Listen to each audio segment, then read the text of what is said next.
The night Paris tried to swallow its own breath began with a single flash, white, blistering, hungry, exploding across the steps of the Palais du Verre as Meghan Markle stepped out of the midnight black town car like she had rehearsed this moment in a dozen lives before this one. The photographers leaned forward instinctively, their bodies bowing toward her presence as if she were gravity and they were helpless debris caught in her pull. But even from a distance, something about the atmosphere felt wrong. Charged, stretched thin like a silk thread pulled almost to breaking. Meghan didn't just arrive. She entered, and the city felt it. Her gown, a sculpted Balenciaga of white that glowed under the streetlights like cold moonstone, split the darkness and replaced it with a glare so deliberate it felt weaponized. Every step she took down the carpet looked like choreography. The slight turn of her neck, the slow unfurling of her hand from the car door, the half-smile she offered to no one in particular.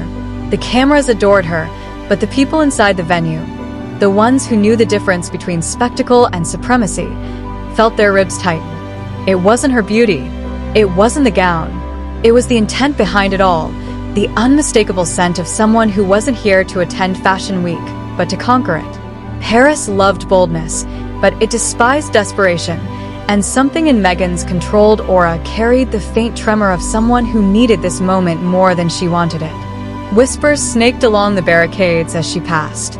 Too much. Too late. Too staged. But still, people stared, unable to look away from the storm entering the building.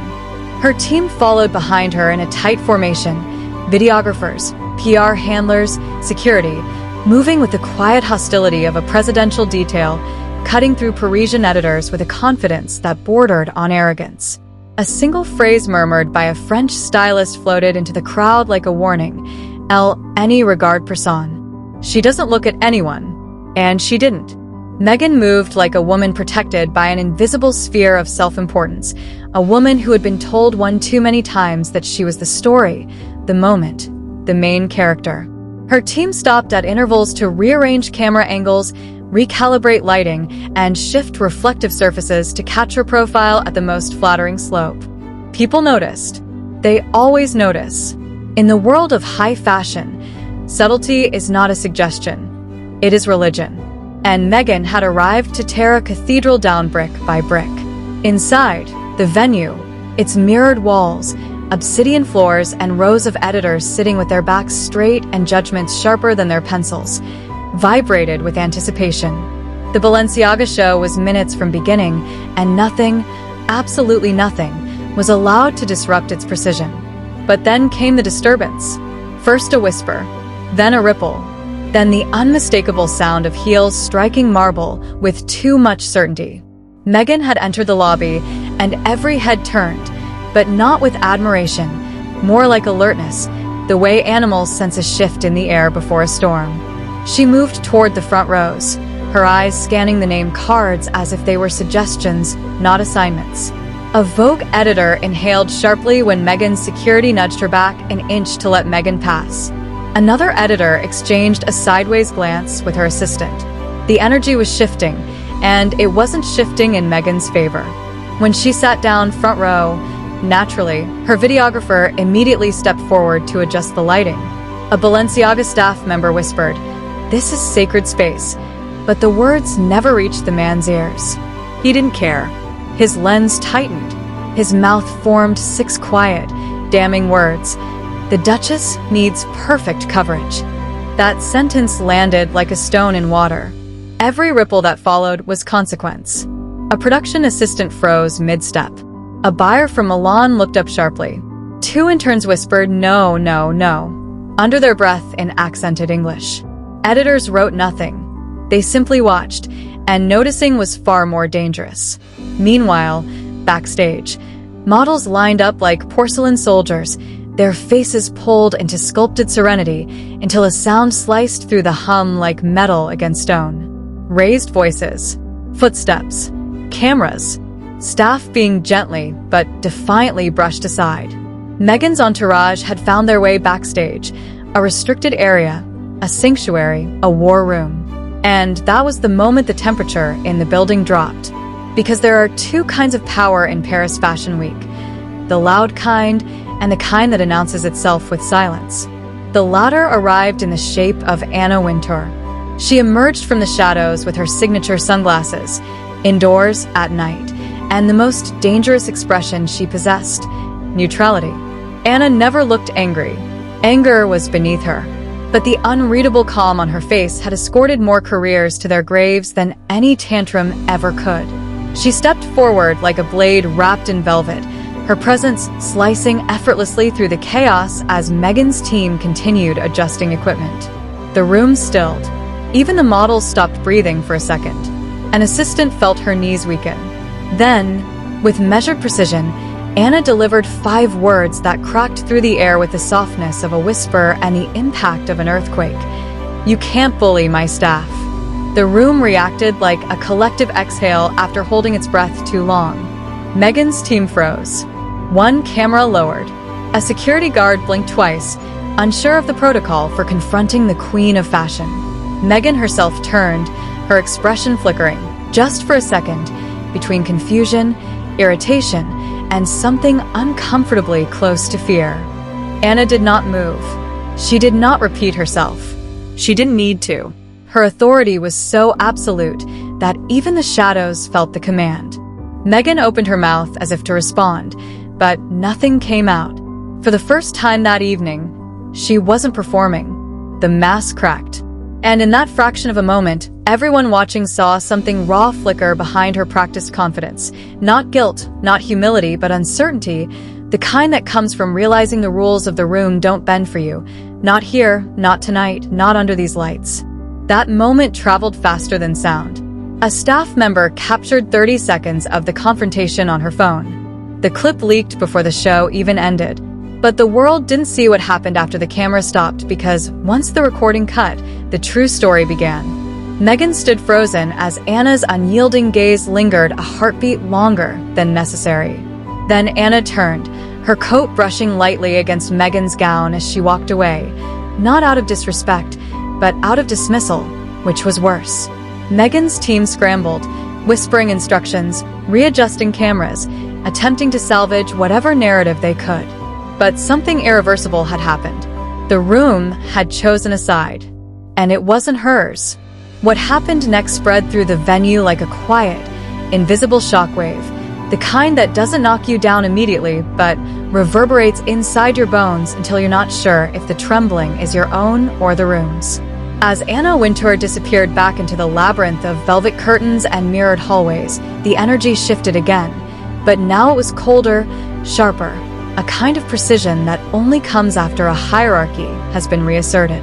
Meghan stood at the edge of the backstage corridor, her breath caught somewhere between indignation and disbelief, her fingers tightening around the folds of her gown as if gripping fabric could steady a narrative slipping out of her control.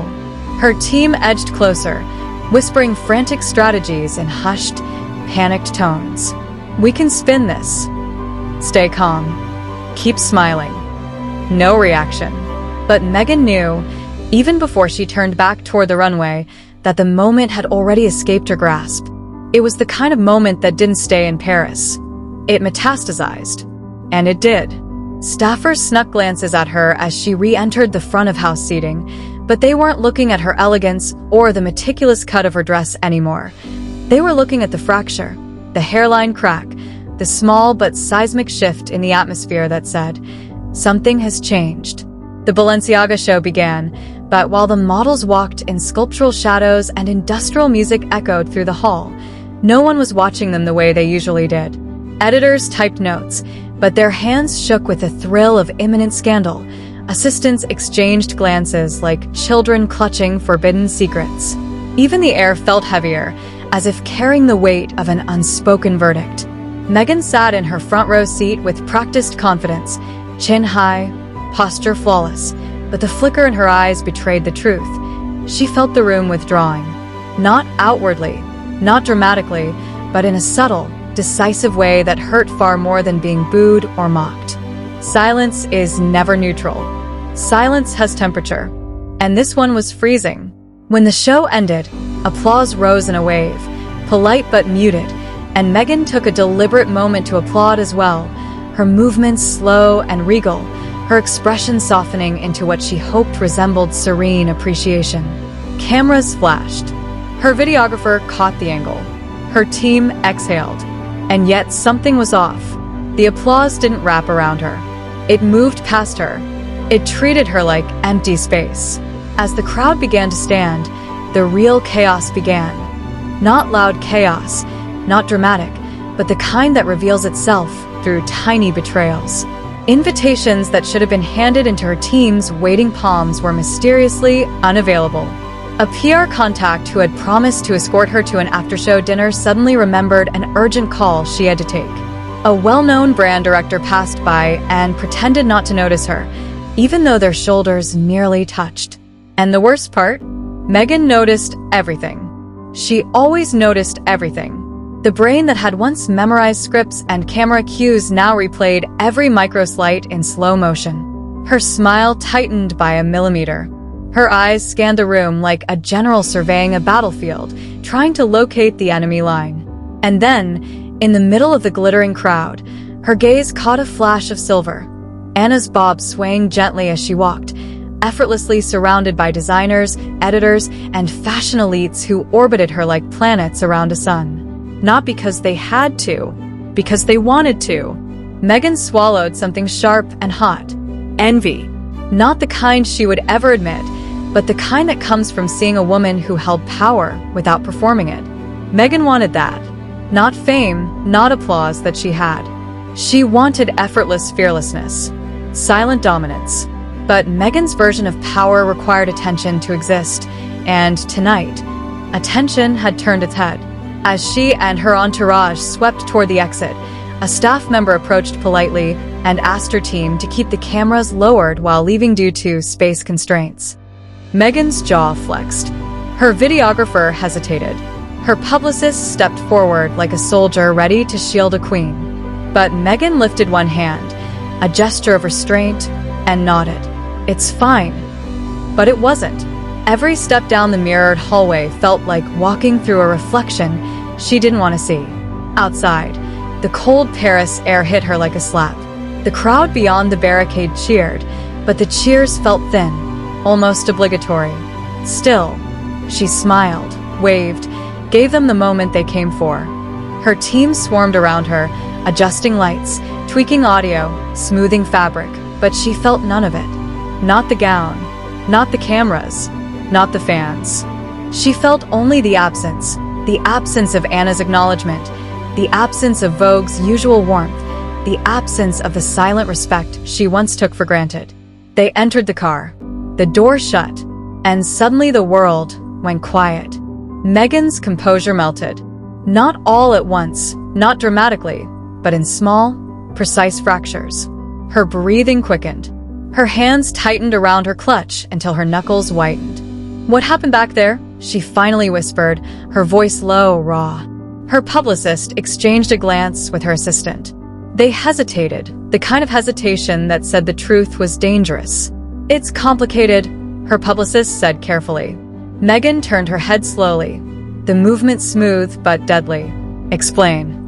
The assistant swallowed. "Paris is political.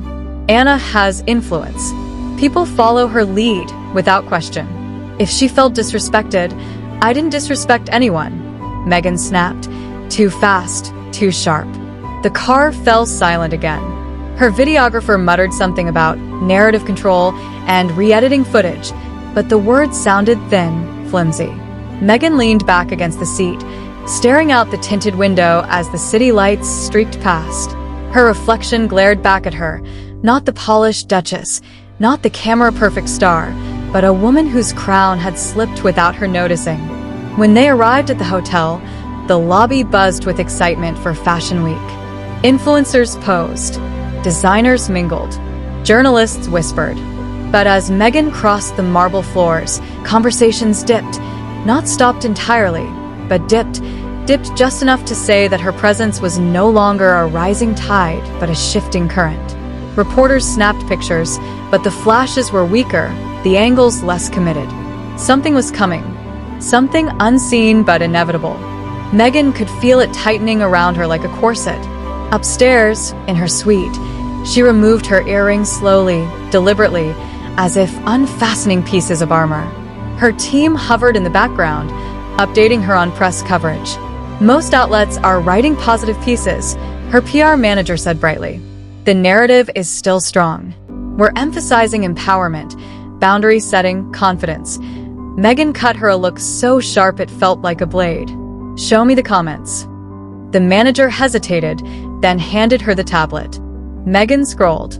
And scroll she did. And kept scrolling. The headlines were flattering. The photos were stunning. But the comments were ice water. People didn't see empowerment. They saw performance. They didn't see confidence. They saw control. They didn't see a duchess. They saw someone trying too hard. And then the video appeared. The 30-second clip. Anna's voice. Anna's sentence. Anna's verdict. Meghan froze. Her heart dropped not like a stone, but like glass shattering in slow motion. She watched it once.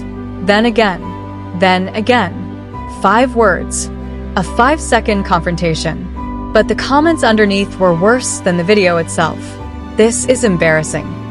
She tried to dominate the room and got humble. Anna didn't flinch. Meghan's face when she turned around tells the whole story. This is the shift. Watch. Meghan threw the tablet onto the sofa, her breath jagged. Delete it, she whispered.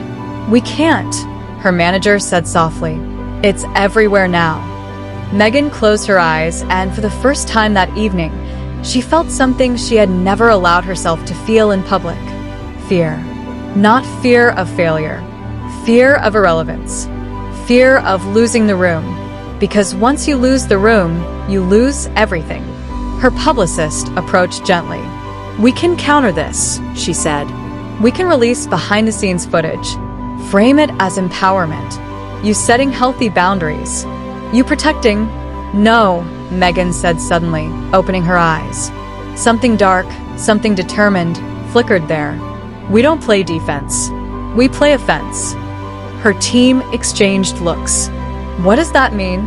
She stood slowly, her silhouette glowing faintly in the lamplight, her face hardening into something dangerously resolute. We make the world forget this ever happened. But Paris would not forget. The fashion world would not forget. And Anna Wintour certainly wouldn't forget. Not because she held grudges, but because she didn't need to. Power remembers on its own. Meghan walked toward the window overlooking the city, her reflection merging with the lights of Paris. Her voice was barely above a whisper, but her team heard the vow etched within it. This is not the end of my story. Maybe not. But it was the beginning of something else. Something far more dangerous. Something that would unfold in silence long after the cameras stopped rolling. The night pressed deeper around them, thick with unspoken truths. As Meghan followed Harry through the service corridor that curved behind the main venue, their footsteps echoing on the concrete floor like a countdown to something neither of them dared name. Harry moved faster than before, shoulders tense, jaw locked, as though he were fighting against a storm that lived entirely inside him. Meghan tried to catch his wrist, but he kept slipping out of reach, not sharply, not cruelly, but like someone terrified of what might happen if he stopped. He finally halted near a row of backstage equipment crates, exhaling with the weight of a man who had carried too many unfinished sentences across too many continents. You want answers, he said quietly, staring at the floor as if it might swallow him. You want to understand why I'm like this tonight. Why seeing her unsettled me. Meghan didn't respond with anger now. She responded with stillness, that razor-fine silence she saved for moments when she needed the truth more than she needed to win. Harry lifted his gaze, and in that dim industrial light his eyes looked older, like they had traveled 10 lifetimes too far. There was a time, he said, before all of this, before I knew who I was, when I let people speak for me. Women, handlers, friends, even the press. I let them tell my story. And when Sophia got close, too close, everyone saw her as another person about to save me or break me. They wanted a narrative. And she wanted control. Meghan's jaw tightened imperceptibly, but she stayed silent. Harry's voice faltered. She wasn't cruel, he said, but she wanted a version of me that didn't exist. A perfect soldier. A tragic prince. A symbol she could shape. But I wasn't any of those things. I was just lost. And she liked me lost because it meant she could lead. The words hung in the cold air, trembling between confession and apology. Meghan took a slow breath. And when she saw me tonight, Meghan said, she saw the version of you she used to own. Harry swallowed. Yes. And she also saw the version of you she could never control. Meghan felt something shift in her chest, not pain, not anger, but a strange mixture of triumph and fear. Triumph because she had taken her life into her own hands long before anyone gave her permission.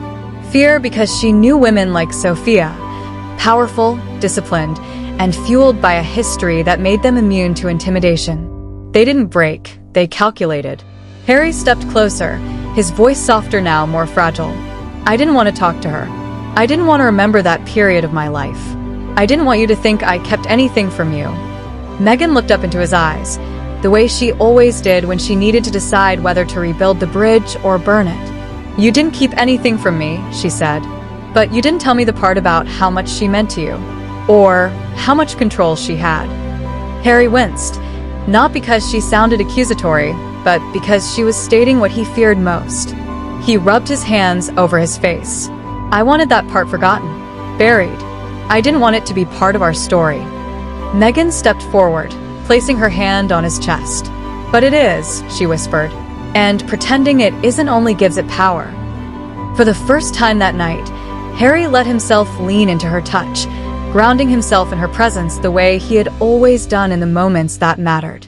I'm scared, he admitted. Not of Sophia, not of you, but of what happens when pieces of my past start walking into rooms where they don't belong. Meghan held his gaze.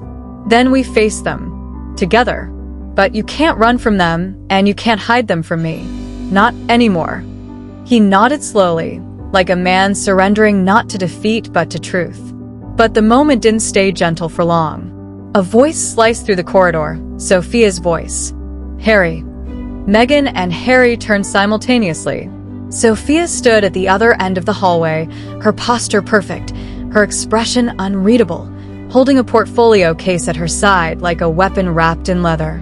The overhead light caught the sharp contours of her face, highlighting the discipline and determination carved into her features.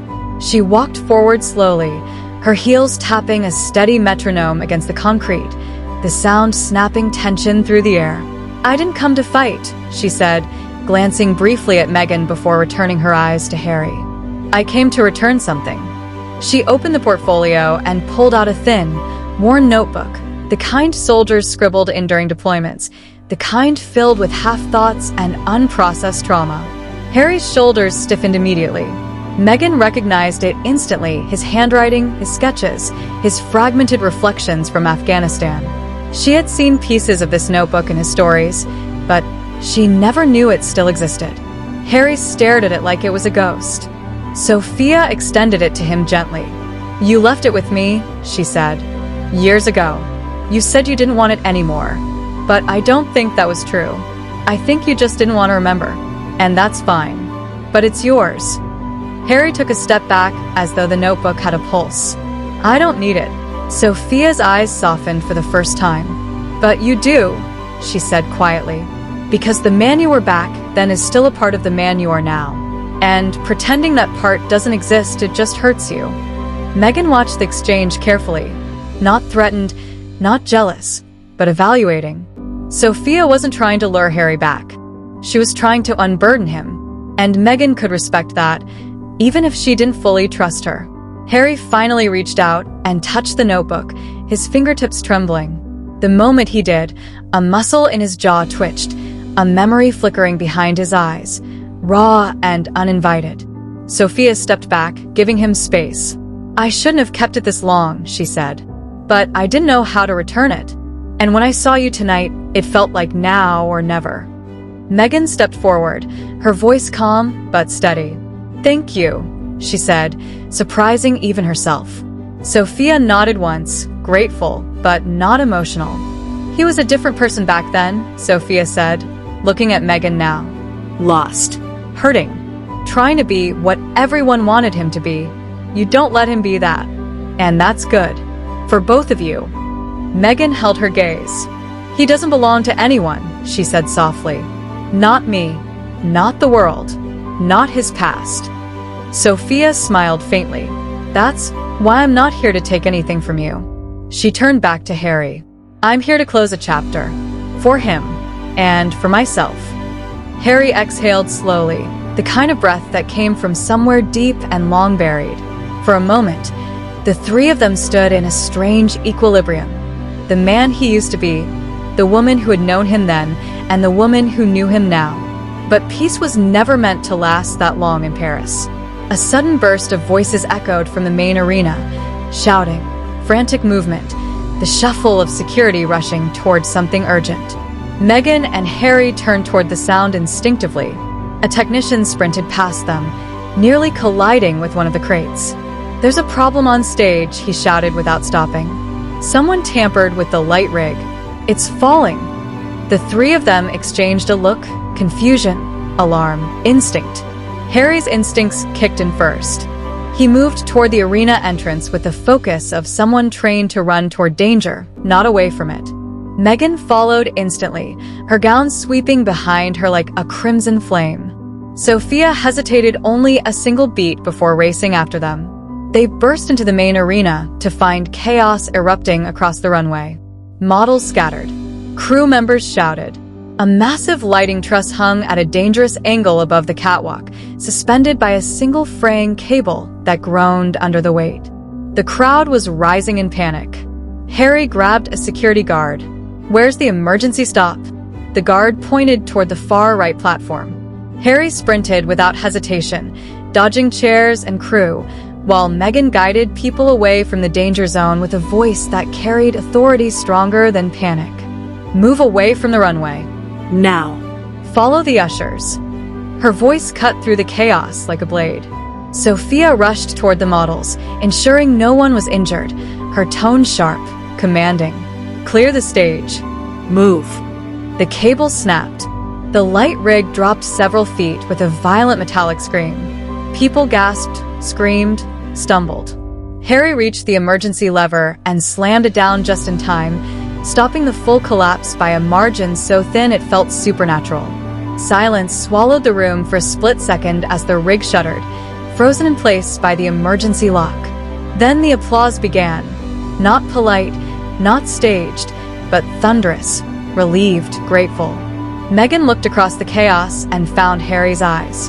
He looked back, chest heaving, hair disheveled, face flushed with adrenaline. In that instant, the entire arena seemed to disappear around them. It was just the two of them again, like every time fate tried to test their foundation. She ran to him and threw her arms around him, and he held her with a fierceness that made it clear he wasn't just relieved to be alive. He was relieved she was there.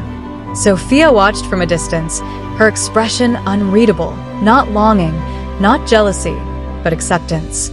Harry and Meghan had something she had never been part of, a partnership built through fire, not fantasy. The crew stabilized the truss.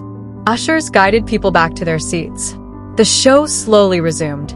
But something fundamental had shifted, not just in the arena, but between the three of them. The past had resurfaced. The truth had cracked open. And the danger they'd just survived didn't feel like an accident. It felt intentional, calculated, and aimed. And as Meghan held Harry's trembling hand, she felt it too, the unmistakable, chilling sense that the night was far from over. The applause still echoed faintly through the arena, but underneath the noise was a tension that felt like a wire pulled too tight, ready to snap again, and Meghan sensed it immediately as she and Harry stepped backstage, still breathless, still shaken, their hands interlocked with an unspoken promise they didn't yet have the words for. Crew members buzzed around them, whispering, exchanging nervous glances, checking rigs and bolts and cables with frantic repetition, while security swarmed the area with heightened urgency. But Meghan wasn't looking at them. She was watching Harry, who stood frozen in the corridor, still holding the notebook Sophia had returned, staring at it like it was a key to a door he didn't want to open. His breathing was shallow, each inhale tight, each exhale uneven.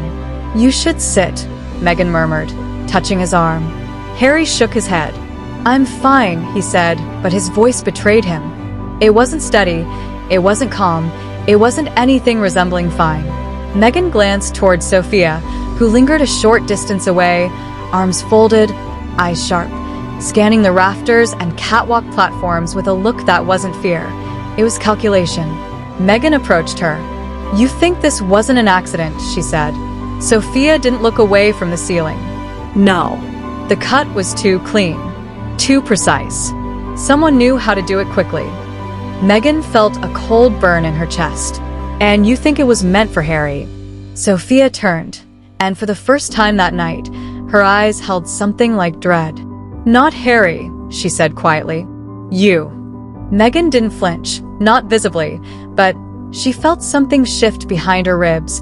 A click, a recognition, a realization she didn't want to acknowledge. "Why me?" she asked. Sophia stepped closer. "Because you're visible. You're polarizing. You stand up for yourself. You challenge people. You disrupt systems. And when someone like you is in the room, someone else always wants you out of it." Meghan stared at her, searching for the lie, but there wasn't one. Meghan had spent her entire adult life fighting narratives other people wrote about her, fighting the shadows that tried to swallow her light, fighting to breathe in spaces that never expected her to survive long enough to take up space. But this felt different. This felt targeted. Harry moved closer, hearing enough to understand everything. "We're not doing this," he said, his voice low but deadly. "We're not giving power to fear. Not again." Meghan touched his cheek, grounding him. "It's not fear. It's awareness." Harry shook his head. "It's the same thing." Sophia stepped forward.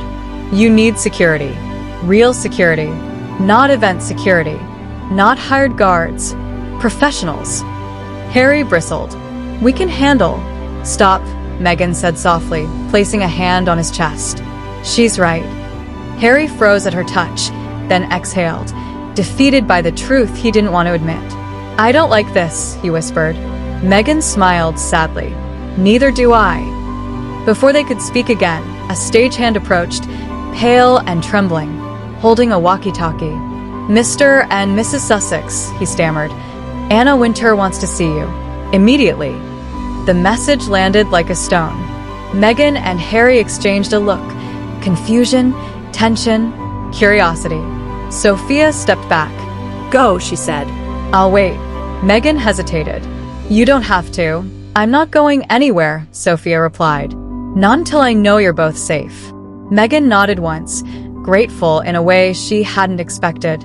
They followed the stagehand through a labyrinth of corridors until they reached a private lounge behind the VIP suites, where Anna Wintour stood as still as a marble statue, glasses glinting beneath the lights, expression unreadable.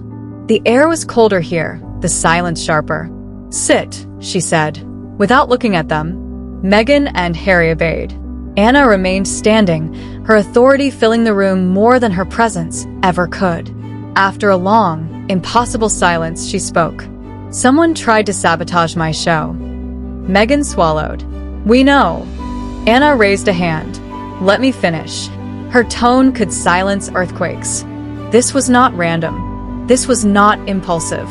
This was planned, timed, and executed by someone who had inside access.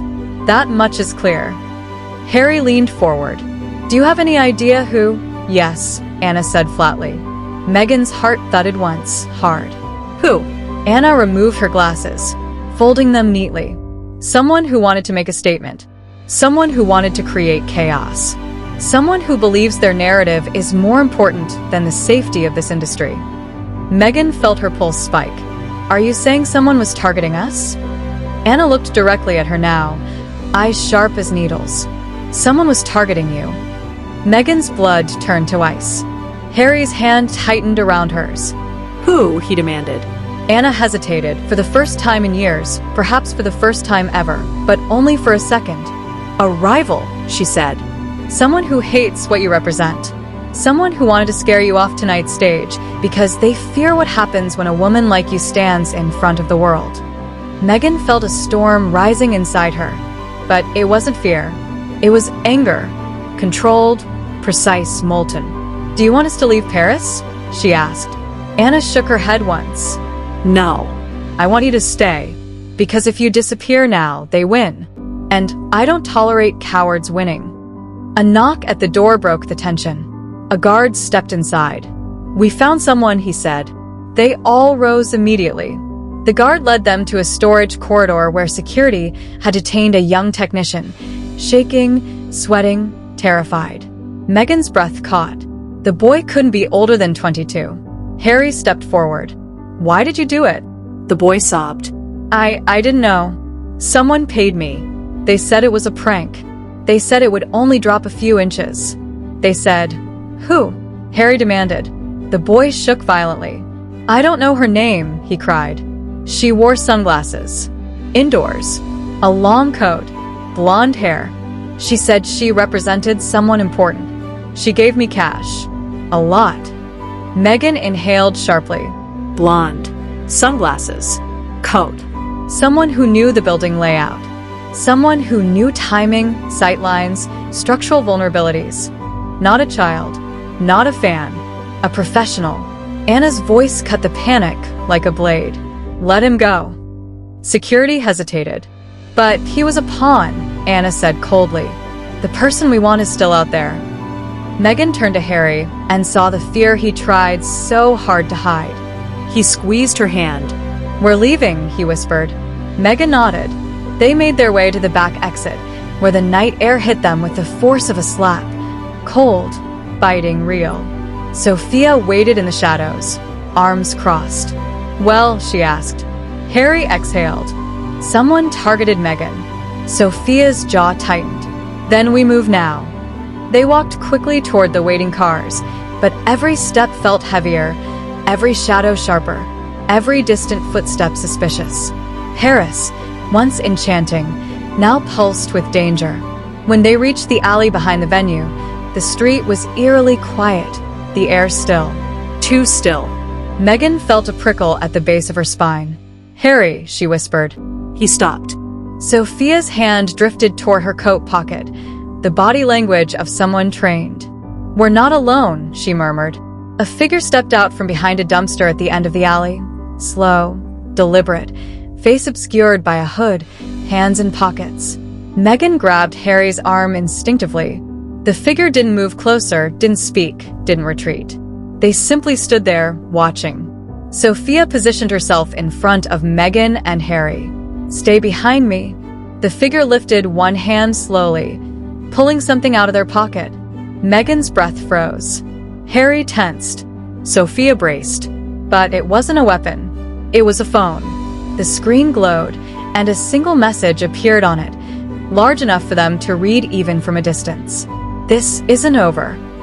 Then the figure dropped the phone onto the ground, shattered it with their heel, and disappeared into the darkness faster than any of them could process.